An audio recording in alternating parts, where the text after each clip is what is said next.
विद्यार्थियों, मैं अरविंद कुमार स्वागत करता हूं आपके अपने YouTube चैनल सक्सेस मंत्रा बाय भव्या कश्यप में। विद्यार्थियों, आज हिंदी के सभी चैप्टरों के निचोड़ को 30 प्रश्नों में समाहित किया गया है। बहुत ही महत्वपूर्ण टॉप 30 प्रश्न के MCQ हैं। वीडियो आपके आने वाले एग्जाम के लिए बहुत ही ज़्यादा उपयोगी है, इसलिए वीडियो को अंत तक देखें। चलिए चलते हैं पहले क्वेश्चन की ओर और देखते हैं पहला क्वेश्चन है छोटा आ, छोटी, छोटा ऊ और ऋषि वाला री कौन सा स्वर है। तो आपको बताना है ये कौन से स्वर हैं। ऑप्शन देख लीजिए। ऑप्शन ए हास्य स्वर, ऑप्शन बी दीर्घ स्वर, ऑप्शन सी प्लुत स्वर, ऑप्शन डी इनमें से कोई नहीं। तो ये जो चारों स्वर हैं वो ह्रस्व स्वर की श्रेणी में आते हैं। ऑप्शन ए इसका सही है। आज आपको 30 में से 30 क्वेश्चन सही करना है। जिन विद्यार्थियों का 30 में से 30 सही हो वो कमेंट करके हमें जरूर बताएं। बहुत ही हल्के क्वेश्चन है। दूसरा क्वेश्चन है निम्न में से कौन सा वर्ण घोष वर्ण है। घोष है कौन सा वर्ण है। ऑप्शन ए है छोटा का, ऑप्शन बी है खा, ऑप्शन सी है चा, ऑप्शन डी है गा। तो आपको बताना है कि इनमें से कौन सा घोष वर्ण है, घोष या सघोष। तो इसका सही आंसर है ऑप्शन डी गा। अब घोष और अघोष क्या होते हैं वो आप देख लीजिए। एक तरफ मैं अघोष लिख रहा हूं और एक तरफ सघोष लिख रहा हूं। अघोष और एक तरफ देख लेते हैं सघोष। तो आपको हमने बताया था जिन्होंने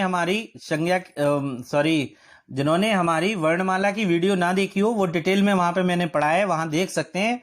अघोष देख लेते हैं। वर्ग का पहला और दूसरा वर्ण, पहला और दूसरा वर्ण क्या कहलाता है, अघोष कहलाता है। और सघोष में देख लेते हैं वर्ग का तीसरा, चौथा और पांचवा वर्ण क्या कहलाता है, घोष या सघोष कहलाता है।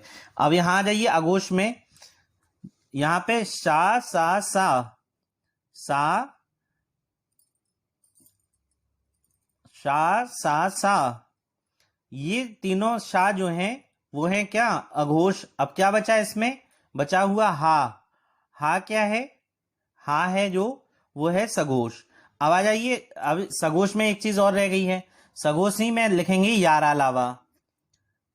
अंतस्थ व्यंजन होते हैं या रा लावा, ये सभी क्या है, सघोष या घोष हैं। तो आपको याद रखना है। अब यहां पे देखिए का खा जो था वो वर्ग का पहला दूसरा था इसलिए अघोष हो गया। और चा क्या था, ये भी पहला था, ठीक है ना, चा वर्ण का था, चा वर्ग का था, इसलिए ये अघोष हो गया है। क्या बचा, गा। तो का खा गा, गा तीसरा था, तीसरे को आप देख सकते हैं वो सघोष में आ रहा है, इसलिए वो क्या है, सघोष या घोष वर्ण है। समझ गए होंगे। क्वेश्चन नंबर तीसरे की ओर चलते हैं। क्वेश्चन नंबर तीसरा कह रहा है संज्ञा की द्विरुक्ति हो तो उसके बीच कौन सा चिन्ह रहता है। तो यहाँ योजक चिन्ह रहता है कि अवतरण चिन्ह रहता है। तो देख लेते हैं यहाँ पे, फिर से समझ लीजिए। संज्ञा की द्विरुक्ति, अगर एक जैसी संज्ञा लिखी है, जैसे राम राम लिखा है या सीता राम लिखा है, तो वहां पे बीच में कौन सा चिन्ह आएगा वो ये कह रहा है। ऑप्शन ए है अवतरण चिन्ह, ऑप्शन बी है योजक चिन्ह, ऑप्शन सी है कोष्टक चिन्ह, ऑप्शन डी है निर्देशक चिन्ह।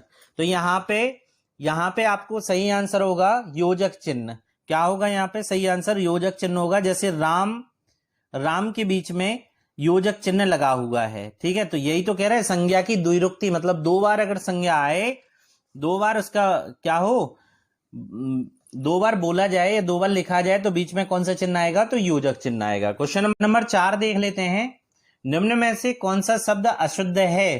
तो आपको बताना है कौन सा शब्द इसमें अशुद्ध है। ऑप्शन ए है पुष्प, ऑप्शन बी है पूज्य, ऑप्शन सी है परिस्थिति, ऑप्शन डी है प्रशंसा। देख के आप लोग बता दीजिए कौन सा अशुद्ध है। तो ऑप्शन बी अशुद्ध है। पूज्य ऐसे नहीं लिखा जाता है, पा में बड़ी ऊ की मात्रा होती है, आधा जा होता है और या होता है, पूज्य। अब सही है, ठीक है। अगला देख लीजिए क्वेश्चन नंबर 5। क्वेश्चन नंबर 5 कह रहा है नाट्य शास्त्र में भरत मुनि ने रसों की संख्या कितनी मानी है। तो भरत मुनि ने नाट्य शास्त्र में रसों की संख्या कितनी मानी है, ये ऑप्शन देख लीजिए इसके। ऑप्शन ए है 6, ऑप्शन बी है 7, ऑप्शन सी है 8, ऑप्शन डी है 12। इसका सही आंसर आप लोग लगा लीजिए। इसका सही आंसर होगा ऑप्शन सी 8। कितनी मानी है? 8। हम आपको बताई दे रहे हैं कौन कौन सी हैं, सुन लीजिए, नोट कर लीजिए। श्रृंगार रस है, हास्य रस है, करुण रस है, रौद्र रस है, वीर रस है, भयानक रस है, बीभत्स रस है और अद्भुत रस है। ठीक है ना? आप सुन लीजिए, उसे आप क्या करिए, नोट भी कर लीजिए। ये 8 रसों को भरत मुनि ने क्या माना है? नाट्य शास्त्र में भरत मुनि ने रसों की संख्या मानी है। ठीक है ना? क्वेश्चन नंबर 6 की ओर चलते हैं। क्वेश्चन नंबर 6 कह रहा है, प्रश्न में 4 विकल्प वर्तनी दी गई हैं, सही वर्तनी वाला शब्द आपको बताना है। 4 विकल्प दिए गए हैं, सही वर्तनी वाला शब्द बताना है। ऑप्शन ए है त्रिदेश, ऑप्शन बी है त्रिदोष, ऑप्शन सी है त्रिदोष, ऑप्शन डी है त्रिदोष। तो इनमें चारों में कौन सा त्रिदोष सही है आपको वो बताना है। तो इसका सही आंसर आप लोग लगा लिए होंगे। अब हम आपको सही आंसर बताते हैं। इसका सही आंसर है त्रिदोष, डी वाला सही है। ठीक है, कौन सा सही है? डी वाला सही है। अगला क्वेश्चन नंबर 7 कह रहा है, चरण कमल बंदो हरिराही। फिर से सुन लीजिए, चरण कमल बंदो हरिराही, इन पंक्तियों में कौन सा अलंकार है? तो अलंकार पूछा गया है, चरण कमल बंदो हरिराही में कौन सा अलंकार है? ऑप्शन ए है श्लेष अलंकार, ऑप्शन बी है उपमा अलंकार, ऑप्शन सी है रूपक अलंकार और ऑप्शन डी है अतिशयोक्ति अलंकार। तो आप इसका सही आंसर लगा लीजिए। हम आपको सही आंसर बता रहे हैं, फिर लगा लिया होगा आपने सही आंसर इसका। ऑप्शन सी इसका सही है, रूपक अलंकार है। क्वेश्चन नंबर 8 की ओर चलते हैं। क्वेश्चन नंबर 8 देख लेते हैं।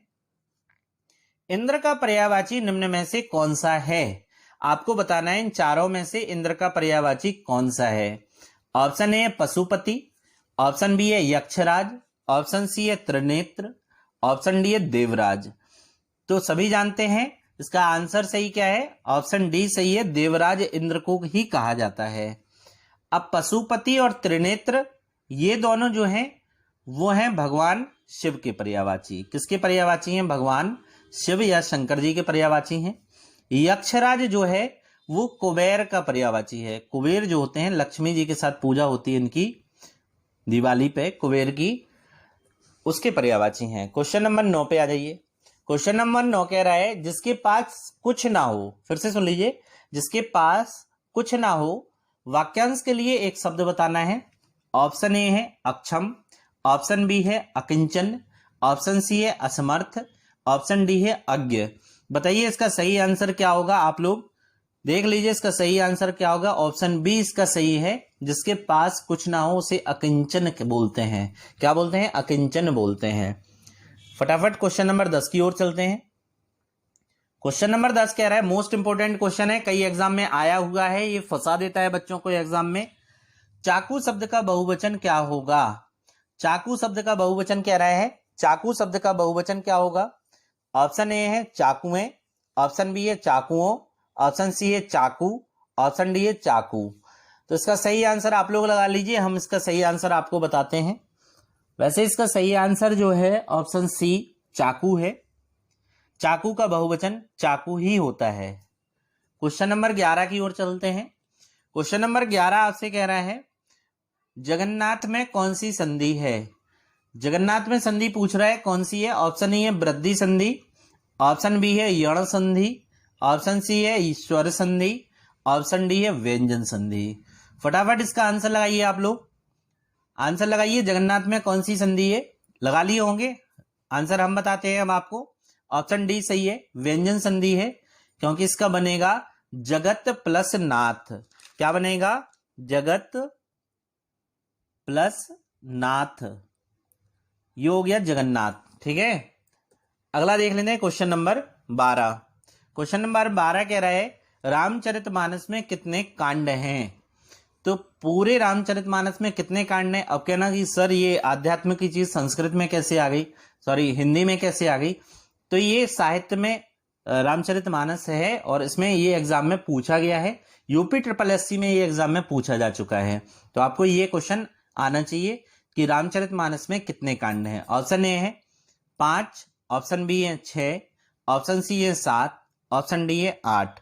तो इसका सही आंसर है 7 कांड हैं रामचरितमानस में, कौन कौन से हैं हम आपको बताए दे रहे हैं। बाल कांड है, अयोध्या कांड है, अरण्य कांड है, किष्किंधा कांड है, सुंदर कांड है, लंका या युद्ध कांड है, और सबसे लास्ट है उत्तर कांड। ठीक है, तो कितने कांड हैं? 7 कांडों में रामचरितमानस है।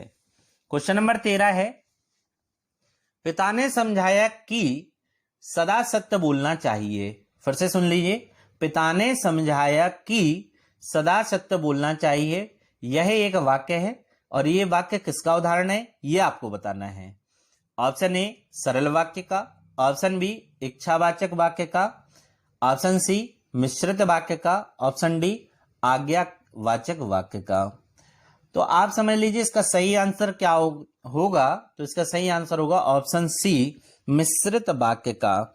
हमने आपको बताया था कि कुछ ऐसे शब्द होते हैं, कुछ ऐसे योजक शब्द होते हैं जो दो उपवाक्यों को आपस में जोड़ते हैं। यहाँ पे जो है की, यहाँ पे की जो है वो इन दो वाक्यों को जोड़ रहा है। पिताजी ने समझाया और फिर की आ गया बीच में जोड़ने के लिए, सदा सत्य बोलना चाहिए। तो ये क्या है, ये मिश्रित वाक्य का है, क्योंकि जहां आएगी, जब ऐसे शब्द आ जाएं जो दो वाक्यों को बीच में आ जाएं, जैसे जो, तो, जहां, की, जिसमें, जिसको इत्यादि, ऐसे शब्द अगर आपके दो वाक्यों के बीच में आ जाएं तो आप समझ लीजिए वहां पे कौन सा वाक्य होगा, मिश्रित वाक्य होगा। यहां पे समझ लीजिए एक चीज और, अगर आपके एग्जाम में ये लिखा आ जाए सदा सत्य बोलना चाहिए, केवल इतना लिखा आ जाए कि सदा सत्य बोलना चाहिए, मां ना योजक ये शब्द हो, की हो, ना ही पिताजी ने समझाया हो, केवल और केवल सदा सत्य बोलना चाहिए, और पूछ लेगा कि यह वाक्य उदाहरण है। ये भी यूपी SSS में पूछा गया है, क्वेश्चन आया था सदा सत्य बोलना चाहिए, यह वाक्य किसका उदाहरण है। तो इसका सही आंसर होता इच्छावाचक वाक्य का। ठीक है ना। अब यहाँ पे योजक में की लगा हुआ है जो दोनों उपवाक्यों को जोड़ रहा है, इसलिए यहाँ पे मिश्रित वाक्य का उदाहरण था। क्वेश्चन नंबर 14 की ओर चलते हैं। क्वेश्चन नंबर 14 कह रहा है, कुर्सी पर मास्टर जी बैठे हैं। कुर्सी पर मास्टर जी बैठे हैं, इस वाक्य में कुर्सी शब्द किस कारक में है? इसमें कुर्सी शब्द किस कारक में है?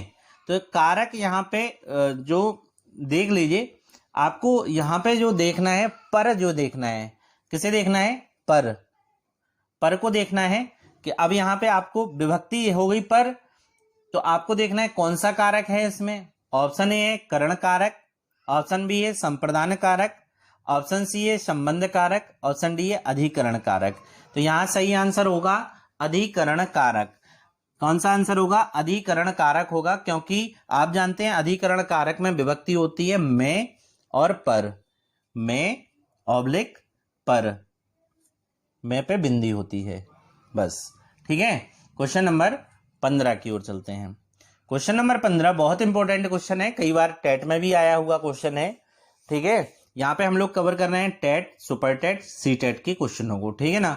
लेकिन ऐसा नहीं है कि केवल इन्हीं के एग्जाम में क्वेश्चन हिंदी के पूछे जाते हैं, अदर एग्जामों में भी हिंदी के क्वेश्चन आते हैं। और ऐसा नहीं है कि जो टेट में पूछा गया हो वही दोबारा टेट में पूछा जाएगा। कभी कभी ये होता है कि जो पुलिस के क्वेश्चन होते हैं वो टेट में डाल देते हैं, यूपी SSS के क्वेश्चन टेट में डाल देते हैं। तो हम कई जगह से क्वेश्चन उठा रहे हैं और आपको बता रहे हैं कि यहाँ पे ये क्वेश्चन आया हुआ है और आपके टेट में और सुपर टेट में आने की इसकी प्रबल संभावना है। ये क्वेश्चन सुपर टेट में आया हुआ है। क्वेश्चन नंबर 15, हिंदी दिवस कब मनाया जाता है? ये क्वेश्चन पूछ रहा है हिंदी दिवस कब मनाया जाता है। Option A 14 October, option B है 14 सितंबर, ऑप्शन डी है 11 जून, ऑप्शन डी है 21 जून। फिर से सुन लीजिए, 14 अक्टूबर, 14 सितंबर, 11 जून, 21 जून। तो इसका सही आंसर है 14 सितंबर। कब मनाया जाता है? 14 सितंबर को मनाया जाता है। इसके बारे में समझ लीजिए, 14 सितंबर 1949 को, 14 सितंबर 1949 को संविधान सभा ने एक निर्णय लिया था जिसमें हिंदी भाषा को राजभाषा घोषित किया गया था। और प्रधानमंत्री उस समय नेहरू जी थे, उन्होंने ये कहा था कि 14 सितंबर को अब हिंदी दिवस के रूप में मनाया जाएगा। और ये ऐलान किसने किया था? पंडित जवाहरलाल नेहरू जी ने किया था, जो उस समय क्या थे? प्रधानमंत्री थे। ठीक है ना। तो हिंदी दिवस के बारे में इसका हमने आपको इतिहास भी बता दिया है कि क्यों मनाया जाता है। यहाँ पे बहुत इंपॉर्टेंट क्वेश्चन मैं आपको बता रहा हूँ। जो भी विद्यार्थी हमारे चैनल पर पहली बार देख रहे हैं, पहली बार विजिट कर रहे हैं, वो हमारे चैनल सक्सेस मंत्रा बाय भव्या कश्यप को ज्वाइन कर लें, सब्सक्राइब कर लें और बेल आइकन को दबाना ना भूलें, क्योंकि आने वाले नोटिफिकेशन आपको मिलते रहें। क्वेश्चन नंबर 16 की ओर चलते हैं। क्वेश्चन नंबर 16 कह रहा है पृथ्वी राज रासो किस काल की रचना है। बहुत इंपॉर्टेंट क्वेश्चन है। पृथ्वी राज रासो किस काल की रचना है। ऑप्शन ए है आदिकाल, ऑप्शन बी है रीति काल, ऑप्शन सी है भक्ति काल, ऑप्शन डी है आधुनिक काल। तो सभी इसका आंसर जानते हैं, लगा लिया होगा। हम आपको इसका सही आंसर बताते हैं। ऑप्शन ए है आदिकाल। इसके बारे में हम बता दें, पृथ्वी राज रासो इसकी जो रचनाकार हैं, जो लेखक हैं इसके, वो हैं चंद्रवरदाई। कौन है? चंद्रवरदाई इसके लेखक हैं। चलिए क्वेश्चन नंबर 17 की ओर चलते हैं। क्वेश्चन नंबर 17 है नीचे दिए गए शब्दों में से अव्ययी भाव समास का चयन कीजिए। किसका चयन करना है? अव्ययी भाव समास का चयन करना है। ऑप्शन ए है पाप पुण्य, ऑप्शन बी है आजीवन, ऑप्शन सी है घुड़सवार, ऑप्शन डी है पीताम्बर। तो आप इसका सही आंसर लगा लीजिए फटाफट, फिर हम इसका सही आंसर आपको बताएंगे। इन चारों को फिर से बोल दे रहे हैं, पाप पुण्य, आजीवन, घुड़सवार और पीताम्बर। सही इसका आंसर लगा लिए होंगे। इसका सही आंसर है ऑप्शन बी आजीवन। जब किसी शब्द के पहले अव्यय लगा हो, बड़ा है, इसमें बड़ा अव्यय लगा हुआ है, इसलिए यहाँ पे अव्ययी भाव समास होगा। पाप पुण्य में कौन सा? द्वंद्व समास है, ठीक है ना। घोड़े पर सवार, तो यहाँ पे तत्पुरुष समास आ जाएगा, ठीक है। तो यहाँ पे आप लगा सकते हैं। और पीताम्बर बहु अन्य प्रधान, बहुब्रीहि समास में चला जाएगा। क्वेश्चन नंबर 18 में चलते हैं। क्वेश्चन नंबर 18 कह रहा है बहाव शब्द में प्रत्यय है। आपको बहाव शब्द में प्रत्यय बताना है। कौन सा प्रत्यय है? ऑप्शन ए है आव, ऑप्शन बी है वह, ऑप्शन सी है हाव, ऑप्शन डी है बा। तो इसका सही आंसर है ऑप्शन ए आव। आव इसमें प्रत्यय है। क्वेश्चन नंबर 19 को देख लेते हैं। क्वेश्चन नंबर 19 कह रहा है रेलगाड़ी शब्द है। तो रेलगाड़ी कौन सा शब्द है? ऑप्शन ए तद्भव शब्द है, ऑप्शन बी तत्सम शब्द है, ऑप्शन सी देशज शब्द है, ऑप्शन डी संकर शब्द है। लगा लीजिए इसका सही आंसर क्या होगा आपके हिसाब से। इसका सही आंसर होगा संकर शब्द है। ऑप्शन डी संकर शब्द है, क्योंकि रेलगाड़ी में रेल अंग्रेजी भाषा का है। रेल किस भाषा का है? रेलगाड़ी में रेल जो है वो अंग्रेजी भाषा का है और गाड़ी जो है वो हिंदी भाषा का है। जब दो अलग अलग भाषाएं आपस में मिलती हैं तो वो संकर शब्द बनाती हैं, ठीक है ना। तो यहाँ पे रेलगाड़ी कौन सा शब्द हो जाएगा? आपका संकर शब्द हो जाएगा। क्वेश्चन नंबर 20 की ओर चलते हैं। क्वेश्चन नंबर 20 कह रहा है हिंदी साहित्य के इतिहास का प्रथम उपन्यास किसे माना जाता है। तो हिंदी साहित्य के इतिहास का प्रथम उपन्यास किसे माना जाता है? ऑप्शन ए है राग दरबारी, ऑप्शन बी है गोदान, ऑप्शन सी है परीक्षा गुरु, ऑप्शन डी है झूठा सच। तो इसका सही आंसर लगा लीजिए। इसका सही आंसर होगा आपका ऑप्शन सी परीक्षा गुरु। इसके सही परीक्षा गुरु के लेखक जो हैं वो श्री निवास दास हैं। कौन है? श्री निवास दास। श्री निवास दास हैं किसके लेखक? परीक्षा गुरु के लेखक। चलिए क्वेश्चन नंबर 21 की ओर चलते हैं। क्वेश्चन नंबर 21 कह रहा है आचार्य रामचंद्र शुक्ल ने आदिकाल का क्या नामकरण किया था। तो आचार्य रामचंद्र शुक्ल ने आदिकाल का क्या नामकरण किया था? ऑप्शन ए है आदिकाल, ऑप्शन बी है सिद्ध सामंत काल, ऑप्शन सी है वीरगाथा काल, ऑप्शन डी है बीज बपन काल। देखिए इस क्वेश्चन का कंप्लीट वीडियो हमने बना रखा है। आदिकाल से संबंधित साहित्य है, वो हमारे आप प्लेलिस्ट में जाकर देख सकते हैं, वहां पे इसे पढ़ सकते हैं। आदिकाल से संबंधित जितनी भी रचनाएं थी, आदिकाल को किस किस नाम से जाना जाता है वो मैंने डिटेल में बताया है। तो आप वहां पे जाके डिटेल पढ़ लीजिए। यहाँ पे इसका आंसर तो हम सही बता ही देंगे आपको। क्वेश्चन नंबर 21 का सही आंसर है ऑप्शन सी वीरगाथा काल। आचार्य रामचंद्र शुक्ल ने आदिकाल को वीरगाथा काल कहा है। दूसरा यहाँ पे देख लेते हैं, आदिकाल को आदिकाल हजारी प्रसाद द्विवेदी जी ने कहा है। आदिकाल को सिद्ध सामंत काल राहुल सांकृत्यायन जी ने कहा है। आदिकाल को बीज बपन काल महावीर प्रसाद द्विवेदी जी ने कहा है। क्वेश्चन नंबर 22 की ओर चलते हैं। क्वेश्चन नंबर 22 कह रहा है सदा एक वचन में प्रयुक्त होने वाला शब्द चुनिए। सदा एक वचन में प्रयुक्त होने वाला शब्द इनमें से कौन सा है जो हमेशा एक वचन में प्रयुक्त होगा? ऑप्शन ए है सहायता, ऑप्शन बी है पौधा, ऑप्शन सी है पुस्तक, ऑप्शन डी है लड़का। अब यहाँ पे आप देख लीजिए, इसके कोई रूल नहीं होते हैं, एक वचन और लिंग के कोई रूल नहीं होते हैं, आपको करके ही यहाँ पे देखना पड़ता है। ऑप्शन ए है सहायता, तो यहाँ पे इसका बहुवचन नहीं हो सकता। ऑप्शन बी है पौधा, पौधे हो सकता है बहुवचन। ऑप्शन सी है पुस्तक, पुस्तकें हो सकता है। लड़का, लड़के हो सकता है। ठीक है, तो यहाँ पे ऑप्शन ए सही है इसका, सहायता। उसने कहा है कि कौन सा सदा एक वचन में प्रयुक्त होने वाला है, वो सहायता है। ठीक है ना, इसका बहुवचन नहीं बनेगा। क्वेश्चन नंबर 23 कह रहा है गरीबों की सहायता करें। गरीबों की सहायता करें, इसमें गरीब शब्द क्या है? गरीब शब्द क्या है? संज्ञा पूछ रहा है। ऑप्शन ए है भाववाचक संज्ञा, ऑप्शन बी है जातिवाचक संज्ञा, ऑप्शन सी है विशेषण, ऑप्शन सी विशेषण है, ऑप्शन डी विशेष्य है। तो आपको इसका सही आंसर लगाना है। गरीब जो है, गरीब कौन सा शब्द है? गरीब आपका जो है वो जातिवाचक शब्द है, समस्त जाति का बोध करा रहा है। ऐसा शब्द जो समस्त जाति का बोध कराता है जातिवाचक शब्द कहलाता है, जातिवाचक संज्ञा शब्द कहलाता है। और आपको हम बता दें, संज्ञा का भी हमने डिटेल में वीडियो बना रखा है। जो बच्चे संज्ञा पढ़ना चाहते हैं हमारे प्लेलिस्ट में जाकर संज्ञा का वीडियो पढ़ सकते हैं, उसे कंप्लीट कीजिए, फिर जाके आपके ये क्वेश्चन सारे के सारे सही होने लगेंगे। क्वेश्चन नंबर 24 की ओर चलते हैं। क्वेश्चन नंबर 24 कह रहा है निम्न में से कौन सा शब्द पुल्लिंग है? आपको बताना है इनमें से कौन सा शब्द पुल्लिंग है। ऑप्शन ए है दया, ऑप्शन बी है माया, ऑप्शन सी है भाषा, ऑप्शन डी है आभार। अब आपको हमने अभी बताया था वचन और लिंग, खासतौर से लिंग जो होते हैं उसे आपको कोई उसकी डेफिनेशन नहीं होती है। ठीक है, तो आपको यहाँ पे प्रैक्टिकली इसे देखना पड़ेगा कि यहाँ पे कौन सा पुल्लिंग है, कौन सा स्त्रीलिंग है। तो निम्नलिखित में से कौन सा शब्द पुल्लिंग है? तो ये आपको बताइए, इसका सही आंसर क्या लगाएंगे? दया, माया, भाषा या आभार? तो इसका सही आंसर जो होगा आपका आभार होगा। अब यहाँ पे कैसे होगा? दया की जाती है, लोगों पे दया की जाती है, जाती है मतलब स्त्रीलिंग आ गया। माया घेरती है, माया मतलब होता है पैसा, तो माया घेरती है, तो ती है आ गया, तो यहाँ पे स्त्रीलिंग हो गया। भाषा, यहाँ की भाषा अच्छी है, आप लोग क्या बोलते हैं? यहाँ की भाषा अच्छा है तो नहीं बोलते हैं, यहाँ की भाषा अच्छी है, तो अच्छी है का मतलब यहाँ पे भी स्त्रीलिंग आ गया। तो अगर ऑप्शन डी देखेंगे तो वहां पे आभार, तो आभार व्यक्त किया जाता है, आभार व्यक्त किया जाती नहीं है, आभार व्यक्त किया जाता है कि आपका बहुत बहुत आभार। ठीक है, तो ऑप्शन डी इसका सही है। क्वेश्चन नंबर 25 देख लेते हैं। पुस्तकालय में कौन सी संधि है?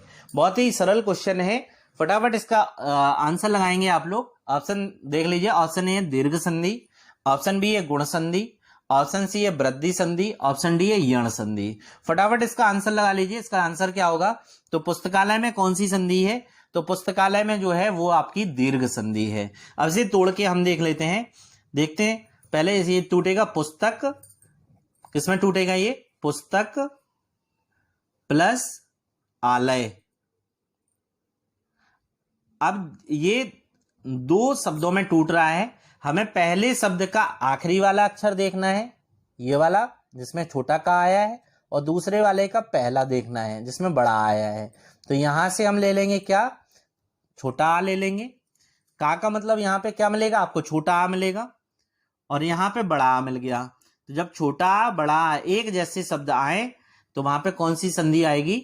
दीर्घ संधि आएगी। कौन सी संधि आएगी? दीर्घ संधि आएगी, छोटा प्लस बड़ा। ठीक है ना, कौन सी संधि आएगी? दीर्घ संधि आएगी। अगला क्वेश्चन नंबर 26 की ओर चलते हैं। क्वेश्चन नंबर 26 कह रहे हैं दो शब्द बड़े ध्यान से देखना है आपको, दोनों शब्द को अभय लिखा है और उभय लिखा है। अभय और उभय जो शब्द हैं, युग्म का सही अर्थ बताना है। अभय का क्या अर्थ होता है और उभय का क्या अर्थ होता है? यहाँ पे है अभय का निर्भय और उभय का दोनों। ऑप्शन बी है हवा अग्नि, ऑप्शन सी है पढ़ना पढ़ाना, ऑप्शन डी है दोनों निर्भय। तो आपको सही इसका आंसर लगाना है। सही आंसर फटाफट लगा लीजिए। इसका सही आंसर है ऑप्शन ए, निर्भय और दोनों। अभय का जो अर्थ पूछ रहा है, सही अर्थ है निर्भय और दोनों। उभय का मतलब होता है दोनों। क्वेश्चन नंबर 27 की ओर चलते हैं, देखते हैं कौन सा शब्द अनेक का पर्यायवाची है। अनेक का भी मैंने डिटेल में वीडियो बना रखा है, पर्यायवाची का डिटेल में वीडियो बना रखा है, आप प्लेलिस्ट में जाके देख सकते हैं।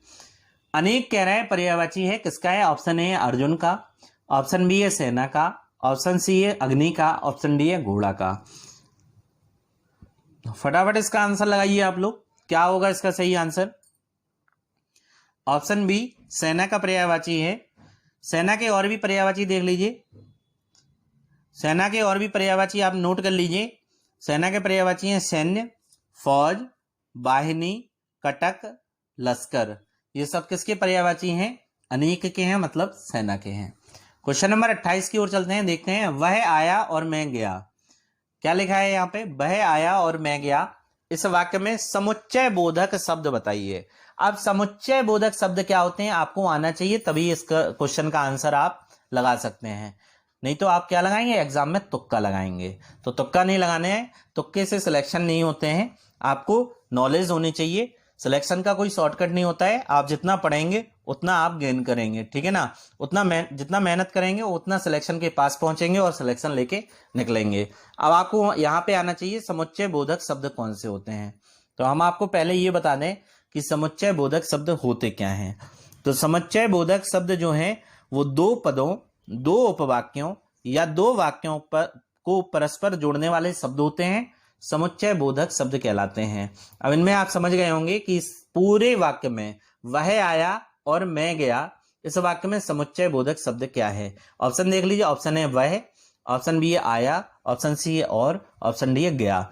लगा लीजिए इसका आंसर ऑप्शन सी होगा और। अब देखिए वह आया और मैं गया, इन दोनों के बीच में कौन सा शब्द है? समुच्चय बोधक शब्द है और। समझ गए समुच्चय बोधक शब्द क्या कहलाते हैं। क्वेश्चन नंबर 29 कह रहा है कि निम्न में से कौन सा शब्द विशेषण है? विशेषण शब्द बताना है आपको, कौन सा शब्द विशेषण है? ऑप्शन ए है आगरा, ऑप्शन बी है चमकीला, ऑप्शन सी है कुछ, ऑप्शन डी है लिखना। फटाफट इसका आंसर लगा लीजिए, इसका सही आंसर क्या होगा? देखिए विशेषण पूछ रहा है, option A Agra, option B चमकीला, ऑप्शन सी कुछ, ऑप्शन डी लिखना। तो यहां पे सही आंसर है ऑप्शन बी चमकीला, इसका सही आंसर है। ये गुणवाचक विशेषण का उदाहरण है। कौन से विशेषण का है? गुणवाचक विशेषण का है। हम आपको विशेषण की भी डिटेल वीडियो देंगे, ठीक है? तो वहां से आप विशेषण पकड़ लेंगे। यहाँ पे आगरा जो है वो संज्ञा शब्द है। आगरा कौन सी शब्द है? संज्ञा शब्द है। कुछ जो है वो अव्यय है, कुछ अव्यय है, अव्यय है। और लिखना जो है वो क्रिया है। लिखना क्या है? क्रिया है। समझ गए? अब क्या बचा? चमकीला बचा। चमकीला क्या होगा? विशेषण होगा। आज का आखिरी क्वेश्चन है, निम्न में से कौन सा शब्द विदेशज है? विदेशज शब्द पूछ रहा है कि इनमें से कौन सा शब्द विदेशज है। फटाफट देख लीजिए ऑप्शन ए है रिक्शा, ऑप्शन बी है जूता, ऑप्शन सी है तेंदुआ और ऑप्शन डी है डिब्बा। इसका सही आंसर आप लोग लगा चुके होंगे। सही आंसर है ऑप्शन ए रिक्शा। रिक्शा जापानी शब्द है। एक बार एग्जाम में ये पूछा जा चुका है, लोअर पीसीएस में ये क्वेश्चन आया हुआ था, लोअर पीसीएस में और सी सेट में पीसीएस के सी सेट में ये क्वेश्चन आया हुआ है कि रिक्शा किस भाषा का शब्द है। तो रिक्शा जो है वो जापानी भाषा का शब्द है। बाकी जो बचे हुए हैं जूता, तेंदुआ, डिब्बा, ये तीनों शब्द आपके क्या हैं? देशज शब्द हैं। देशज शब्द हैं, तीनों के तीनों देशज शब्द हैं। चलिए आज मैंने आपको 30 महत्वपूर्ण क्वेश्चनों के एमसीक्यू तैयार करवाए हैं। उम्मीद करता हूं आज का टॉपिक आपको पसंद आया होगा। अगर आपको आज का टॉपिक पसंद आया है तो हमारे YouTube चैनल सक्सेस मंत्रा बाय भव्या कश्यप को सब्सक्राइब करें, लाइक करें, कमेंट करें और ज्यादा से ज्यादा शेयर करें। अपने दोस्तों में शेयर करें, अपने मित्र यारों को शेयर करें, अपने रिश्तेदारों को शेयर करें। धन्यवाद।